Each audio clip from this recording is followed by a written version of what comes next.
আকল দিয়ে ভাববেন আপনি কোন নবীর উম্মত। রাসূল সাল্লাল্লাহু আলাইহি ওয়াসাল্লাম বললেন, আনা আউয়ালু মান আকরাহু বাবাল জান্নাহ, আমি সেই নবী যে প্রথম জান্নাতের দরজা খুলব। যখন আমি জান্নাতের দরজা খুলব, আমার উম্মতদের নিয়ে জান্নাতের দিকে ধাবিত হব। জান্নাতে যে যখন আমি শব্দ করব, ঢোকা দিব, আমি জান্নাতের দরজা খুলতে যাব, জান্নাতের ফেরেশতা রিদওয়ান বলবে, কি লামা, কে আপনি? তখন আমি বলবো, আনা মুহাম্মাদুর রাসূলুল্লাহ সাল্লাল্লাহু আলাইহি ওয়াসাল্লাম। তখন আমি বলবো, আমি আল্লাহর নবী মুহাম্মদ সাল্লাল্লাহু আলাইহি ওয়াসাল্লাম। তখন তিনি বলবেন, আনতাজিরুনা, আমি তো আপনার জন্যই অপেক্ষা করছিলাম, আসেন আসেন, তাড়াতাড়ি আসেন। তখন জান্নাতের দরজা খুলে দেওয়া হবে। এই নবীর উম্মত আমরা, তার অনুসরণ কি তাকে অবশ্যই করা উচিত কি উচিত না? অবশ্যই উচিত। সবচেয়ে মজার বিষয় হলো এইটা যে রাসূল সাল্লাল্লাহু আলাইহি ওয়াসাল্লাম বললেন, মা মিন ইমরিইন নাফাতা ইল্লা কুতি, মানুষের প্রত্যেকটা নিঃশ্বাস লিপিবদ্ধ করা হবে। এই যে বসে আছেন না, ওয়াল্লাহি আল্লাহ কসম করে বলছি, এই যে আপনারা বসে আছেন, নিঃশ্বাস ছাড়ছেন, আল্লাহ রাসূল সাল্লাল্লাহু আলাইহি ওয়াসাল্লাম বললেন, মা মিন ইমরিইন নাফাতা ইল্লা কুতি, মানুষের প্রত্যেকটা নিঃশ্বাস লিপিবদ্ধ করা হয়। ইম্মা বিতুআতিন, কোন নিঃশ্বাসের নেকি লেখা হয়, ওয়া ইম্মা বিনাসির, কোন নিঃশ্বাসে গুনাহ লেখা হয়।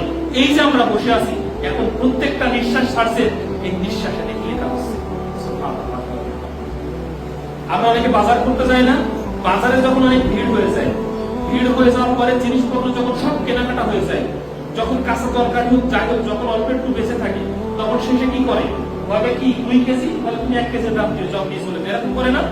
কিন্তু আল্লাহ কি বললেন, আহসানুল্লাহু ওয়া নাসু, আমি তোমাদের সব জিনিসগুলো আমি গুনে রাখি, ওয়া নাসু, তোমরা তো ভুলে যাও, আমি তোমাদের কোনো কিছুই ওই যে 2 কেজি মালের বিনিময়ে যে 1 কেজির দাম নিলাম, আমি আল্লাহ এরকম করবো না।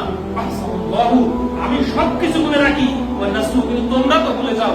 মনে রেখো, কুল্লুকুম আতিহি ইয়াউমাল কিয়ামাতি ফারদান, কিয়ামতের দিন প্রত্যেকটা মানুষ একা একা আমার সাথে ফারদান, একা একা, কেউ যাবে না আমার সাথে, আমার পিতা থাকবে না, আমার ওয়াইফ থাকবে না, আমার সন্তান থাকবে না, আমাকে একাই আল্লাহর সামনে উপস্থিত হতে হবে।